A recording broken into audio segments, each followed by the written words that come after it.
Behind every Supreme Court headline you read is a curated set of strategy and legal maneuvering that lasts years. Join me, Benjamin Barr, and my wife, Shauna Barr, as we discuss the making of a Supreme Court case. I have a matter that we are seeking a petition for a writ of certiorari. That means asking the Supreme Court to review a case. Coming up on behalf of a client, Project Veritas, where we're challenging a unique state's recording law, Oregon's recording law, that requires you to give notice to everyone, just about everyone, everywhere, before you engage in audio recording. And we're going to try to get the Supreme Court to accept that case. So we're just going to do a nutshell discussion of it, and then we're going to kind of get into those high-level strategy concerns. So by recording, do you mean, secret recording with a button camera? Is it any kind of recording? How do you mean by you can't record? Yeah, Oregon's law applies to everything. So if you're you're an undercover reporter and you've got a button cam that no one can see, you have to say, "Excuse me, I'm recording you." If you have a cell phone device and you set it right on the table, you still have to say, "Excuse me, I'm recording you," or you go to jail. Now, the law says that even in the most public of places, in a park, in a sidewalk, what we call public forums in First Amendment case law, you have to do this sort of thing.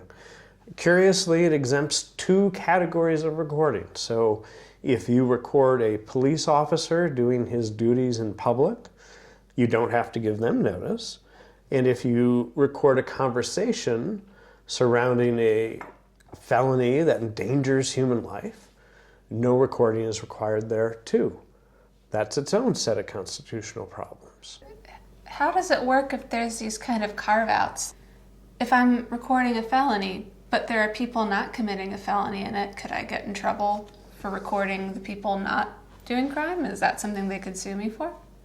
The law is unclear about that. There's probably less of a chance of it being applied that way because once the exemption gets triggered, you're probably allowed to be able to record. But we don't have case law on that, so we don't know. But what we do know is that undercover reporters, whether they're on the left end of the spectrum covering environmental abuses or animal rights issues, and undercover reporters on the right side of the spectrum covering fiscal waste or DEI programs, are chilled. It means they're afraid to go into Oregon and do these recordings. So we filed this suit on behalf of Project Veritas, a prominent undercover reporting organization, in the height of the pandemic. We went into the federal court. James O'Keefe and I showed up there, and we filed suit in the federal district court. We lost before the federal district judge, who upheld the law, said it raised no constitutional problems. But it went on to the Ninth Circuit, and I presented oral argument there. You were with me. And we won. We obtained a judgment from the Ninth Circuit that said that this was a content-based restriction on speech and that it went too far in terms of suppressing speech, and that violated the First Amendment. And then that we went on to a next step, unfortunately. We had what's called an Banc proceeding. A large section of the Ninth Circuit judges came together. The state of Oregon requested a rehearing, and they determined that no, the earlier panel of the Ninth Circuit was wrong. There's no First Amendment violation here, and this is not what we call a content-based restriction on speech. So yeah, I was there for your original Ninth Circuit case, and by the way, Judge Ikuda was very cool to hear speak during that. And then I later watched your en banc, and what seemed odd to me is during the en banc, only one of the original judges who was in disagreement with the original opinion was present. Is that normal to see only one judge from the original panel on? Is that normally how things are conducted? How do they decide who's on the panel? Yeah, it's a random draw. So you're subject to the whims of the lottery, and we drew a judge from the dissent from our original panel. Justice Christian, if I recall. Judge Christian was on yeah. the Ninth Circuit en banc hearing, and she wrote the new en banc majority opinion. That's how it goes, and you have to be able to roll with those punches, fair or unfair as they may be. Mm-hmm. So some of the doctrinal issues, and we'll just quickly go through this because I want to get into the making of a Supreme Court case, but that were important here is whether this was a content-based restriction on speech. And that matters in First Amendment case law because courts don't like government intruding into the marketplace of ideas, putting its thumb down on one set of ideas to favor them, and then to disfavor another set of ideas. That's manipulating the news and information people get, and we don't do that in a free society. So in Oregon, the fact that you can record police and police abuses without having to give this loud, unequivocal notice, but I can't go and record a public records advocate or the county tax collector without doing so, sets off some alarms. And the fact that I can collect information about deadly felonies, but not about other sorts of crimes, sets off other alarms because we're skewing what's available to the public, and we don't do that. Another problem with the law is that public settings, such as sidewalks and public parks and crowded subway cars, are usually considered public forums where we allow for the utmost First Amendment activity. Well, gathering news, per what the Supreme Court said in Brownsburg v. Hayes, is a right of First Amendment activity. So if I'm a journalist and I jot something down with my pen and the journalist's notepad, that's protected under the First Amendment. And if I've got my smart device and I hit record and keep it very accurate, the most accurate evidence of something that occurred in public, well, that's a form of First Amendment protected speech.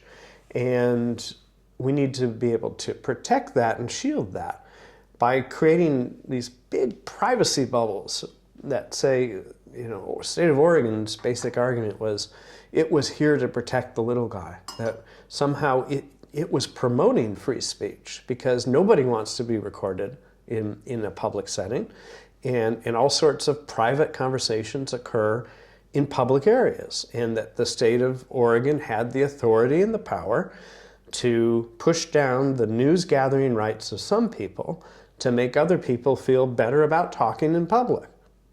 That's nonsense. So let's jump into the making of a Supreme Court case. The vehicle we're talking about is Project Veritas versus Vasquez. He's the Multnomah County Attorney. We named the County Attorney and the Attorney General in this matter, and that's who we're suing to get relief.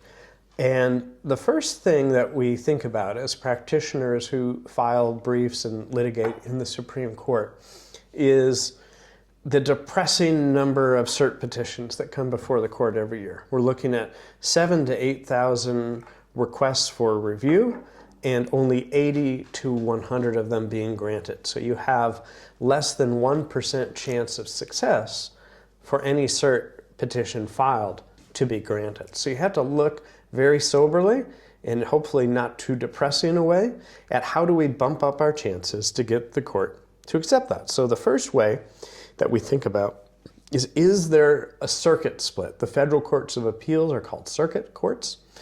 And do some circuit courts hold differently than the one that you're in?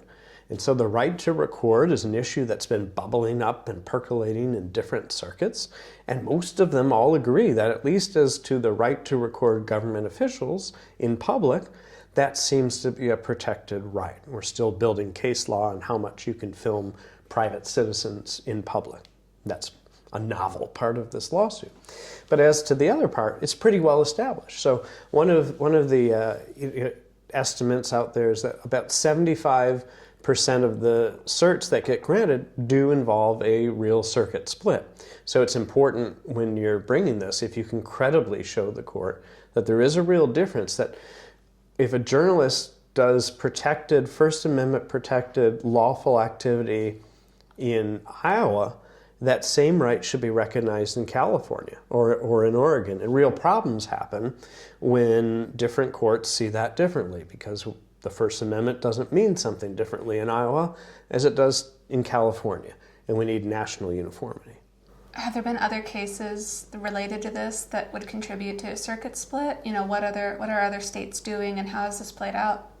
Yeah, no, absolutely. And we had to get our head around this to be able to get this petition going in the right direction. And what we point to are what some friends on the left, the PETA and the Animal Legal Defense Fund, they've been using undercover recordings in different areas of America to get into slaughterhouses, to get into agricultural operations, and show America what they think is animal abuse and try to change hearts and minds towards their policy. And I don't often agree with animal rights folks on their core substantive issues, but we agree absolutely on the meta issue, that we should be entrusted with this ability to go out and reach Americans and try to shift them. And they just might, change my point of view one day too. Some of their footage is pretty compelling and shocking. So they've won cases in the 8th circuits and the 10th circuits where states have tried to restrict this. And particularly on this content-based test that I was talking about,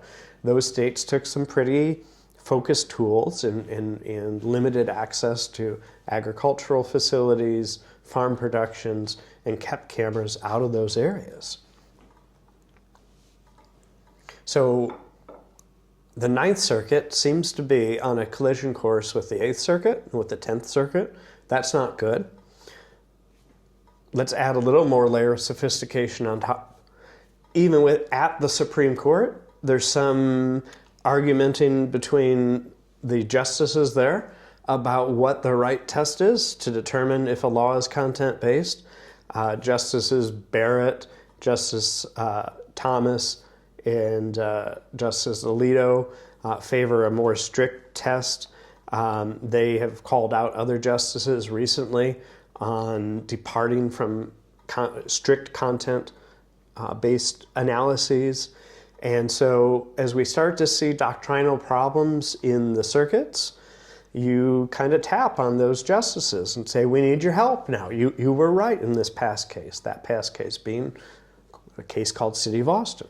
So you add those kind of things up, and you try to hope to show that. You also do it credibly. You don't pick a minor issue. You show something that's really important. So undercover journalists have to have clarity. They have to know that if they're running a multi-state operation capturing particular footage of subjects, that they'll be protected across every state line.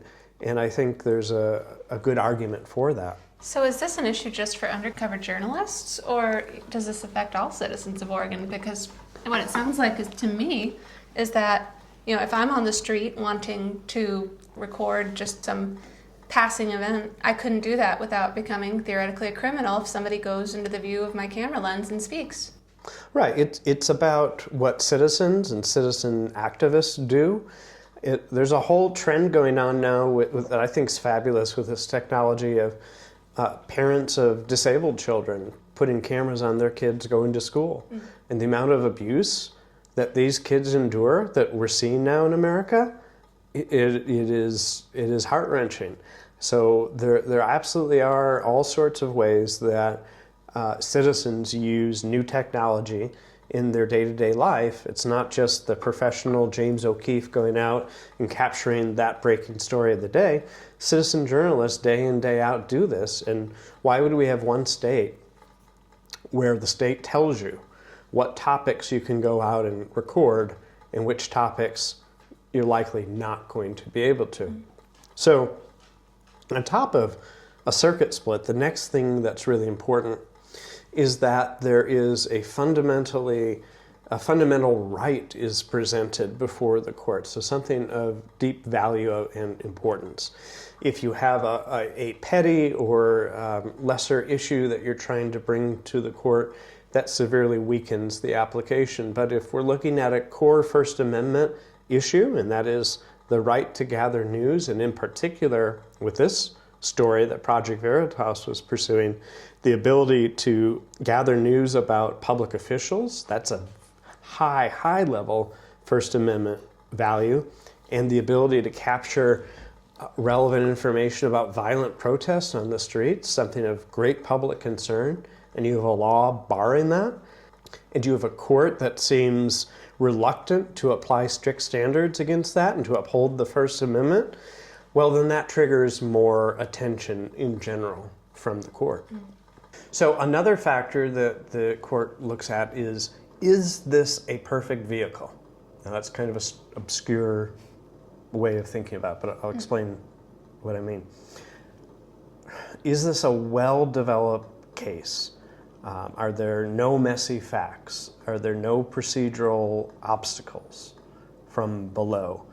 And good lawyers have been known to track sort of ebbing and tiding constitutional issues, and we will pass when a weak vehicle presents itself. What would be some examples of like a procedural obstacle? Is that like a client that you know has broken the law? Is that something like it just doesn't look good to the court? What would you define that as? So courts can rule on substance or on procedure. And oftentimes, if a court can get rid of a case through a procedural misstep or mishap, it's going to do that because there's what's called a doctrine of constitutional avoidance. Courts don't want to rule on controversial, deep-seated constitutional controversies if they don't have to. So let's say in the court below that the matter went through a really messy, what we call summary judgment. And summary judgment requires that there's a set of facts that everyone agrees on and that a court was entitled to rule in a certain way early. It happens before a trial. But let's say there was it was really abnormal and the judge didn't allow some evidence to come in. And that seemed suspect and improper procedurally. And that allowed the government to win at an early phase. That would be a difficult vehicle because when it comes up to, if it were to come to the Supreme Court, so the Supreme Court would be more likely to look at the procedural anomalies rather than get to the heart of the case. And if you're a constitutional litigator, and you want the court to go after these issues, then you're probably going to say, pass on that case, and you see another one that's developing somewhere else in the country, and you see if you can help with that case as it moves up. Clean facts. There's no set of questions about what really happened or didn't happen, because if the court's not sure about what the record says, and there's unresolved disputes there, it's going to find that probably that it's premature to rule on something, and it's going to send it back. And then you have another 2, 3, 4, 5 years of litigation to go through, correct, build the record, go up to the Court of Appeals, maybe go through an en banc proceeding, then come back to the court, please accept cert again as to the doctrinal issue. And boy, let me tell you, I've been there, and it sucks so much out of your life. Isn't that like for a constitutional issue, First Amendment is like something we value really high. Having to wait another 4 years, isn't that overly burdensome to the person who can't exercise their rights? Yeah, so we've made good strides in at least some of the work that I did, for example, in the Citizens United case. The court talks about the need for expedited proceedings, and lower courts are recognizing this because it can bankrupt people to go through these proceedings. And it can certainly just put a chill and a stop to, for example, the stories that Project Veritas contemplated here. Everything's on hold, as the Supreme Court has said in Wisconsin, Your Right to Life and Citizens United. But by the time this is all over, the issues are long gone. They're in the past. And America lost out on something. And that's really important. So we're moving in the direction of more streamlined, quicker, better adjudication. We're not there yet. But another factor that courts look at here is the clarity of the questions presented. So when you come to the Supreme Court with such a petition, this might seem like probably the most boring part of this, but it's important.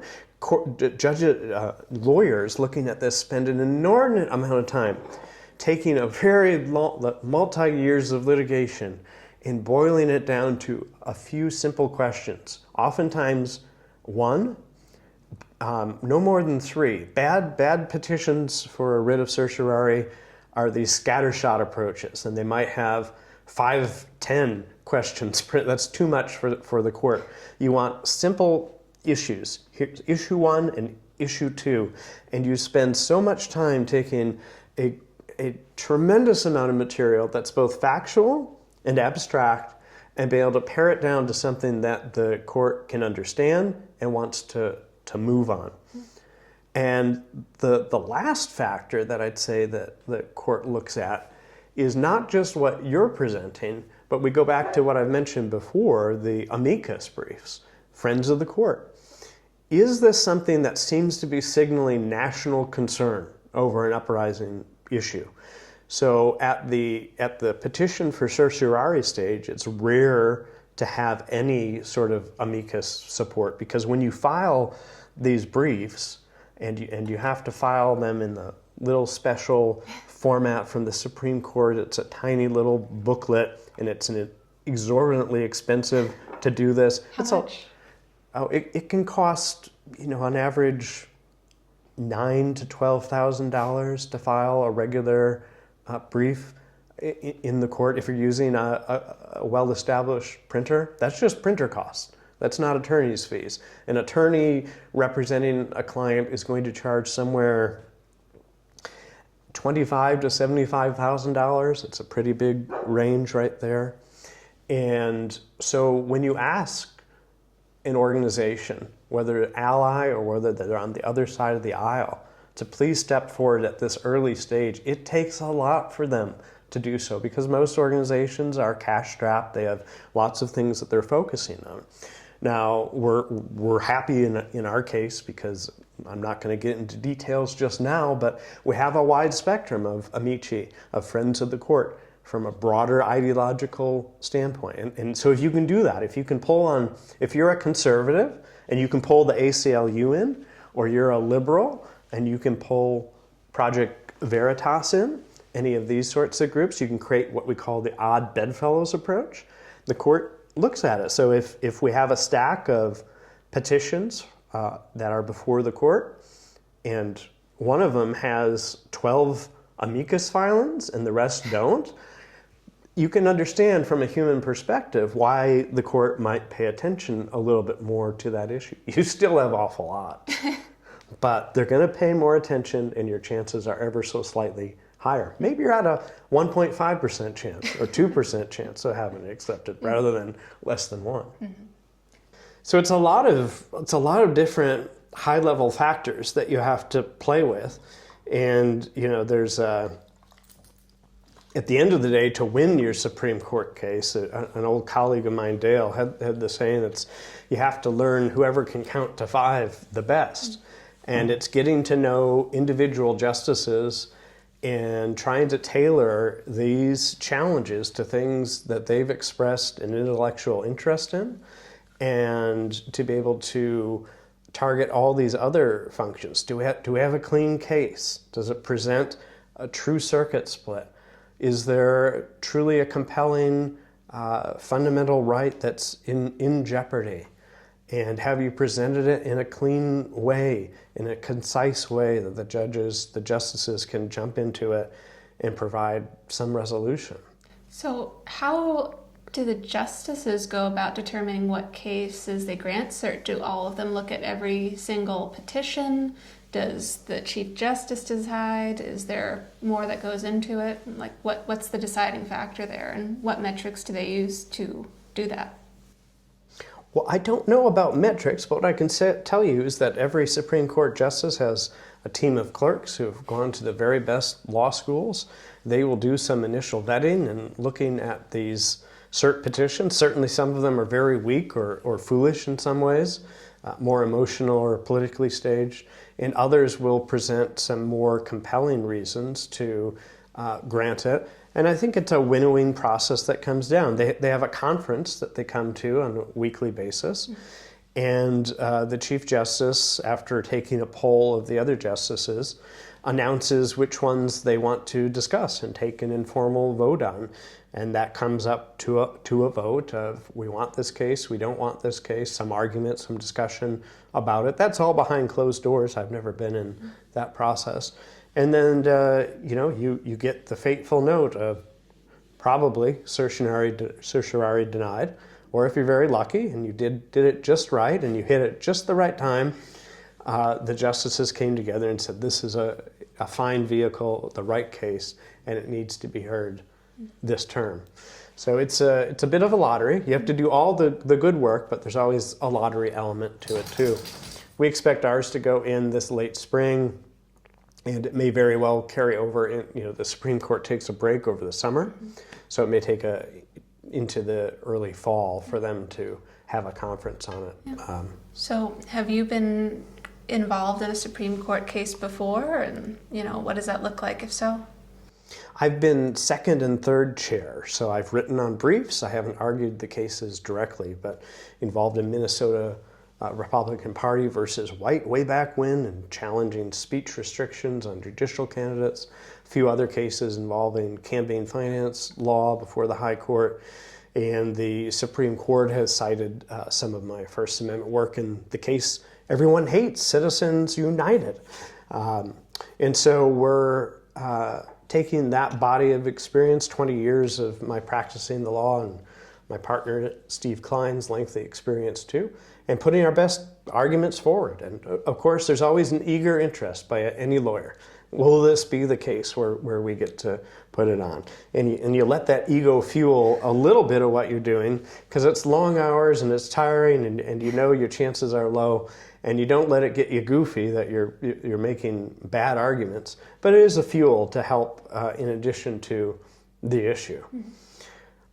So earlier you had mentioned that it can cost up to $12,000 just to file the booklet for a writ.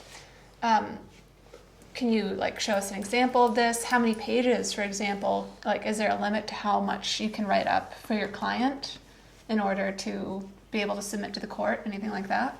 Oh yeah, we have page limits, and I just happen to have one right here. Can you imagine that? This is from an earlier challenge that we did to Massachusetts recording law in the First Circuit, where we eventually got partial relief at the end of it, but the Supreme Court did not take our petition there. And in a main opening brief, you're limited to 9,000 words. I think it's slightly less for amici. I don't remember the number right now. But this is 170, 180 pages or so. It includes both an appendix that is a lengthier section that details what happened in the courts below, as well as the prime argument. But it's a costly thing to do. Access to justice is unfortunately pricey, and practitioners in this area, as they're building their case, as they're thinking about ultimately Supreme Court review, are working on building alliances and working and figuring out how this all gels together. In this case, I don't think this is really a right or left of center issue, because I have friends and colleagues in the animal rights area, and I don't think we would see eye to eye on the underlying issue about necessarily how animals have to be treated. But we agree on a high-level principle. We agree on a dedication to the protection of the First Amendment here. And then that lets everybody go out, and that's the beauty of the First Amendment. And the animal rights rabble-rousers can go out there in Idaho, and they can shoot video and try to convince fellow citizens, we need this law, you only need to buy cows from this farm. Groups like Project Veritas, James O'Keefe can go out and they can show examples of fiscal abuse, they can show DEI scandals, they can do all these good reporting, and the American people get to decide. And the only way you do it is by not telling people you're doing it. And we have a history of this in America. It's if we go back, we can think about Upton Sinclair. He wrote the book The Jungle, and he went into meatpacking plants in Chicago, and he documented all the awful things that happened there. It led eventually to the creation of the Food and Drug Administration and standards for how these plants operate. Now imagine Upton Sinclair, every time he takes out his journal, tapping on the shoulder of the manager, excuse me, sir, I'm going to write down all the mouse feces that I observed going into the meat today. Excuse me, sir, I'm going to talk about your discussion with the trash haulers and how long you keep, rotten flesh or this. He would never get any of that. America would have never read The Jungle, and we would have never seen improvements maybe, or at least not as speedily of improvements. That's why it's so important. It doesn't matter if you're on the left, if you're on the right. What matters is that information's flowing and that individual citizens get to make decisions about this. And we all do better, I think, as a result. So that's the sum of the case. We're going to go into, in future episodes, kind of examining other considerations. We'll see how this matter does, whether the Supreme Court takes it, whether it decides it's premature to rule on this sort of an issue. Gosh, I hope not. But thanks for being with us today. Thank you for having me. Yeah, no, this has been a lot of fun. Yeah. So you'll see more of Shauna coming up. Not every video, but in some videos we'll do a dual style format and have some fun exploring the issues. Sounds like a plan. Thanks, everybody. Bye-bye.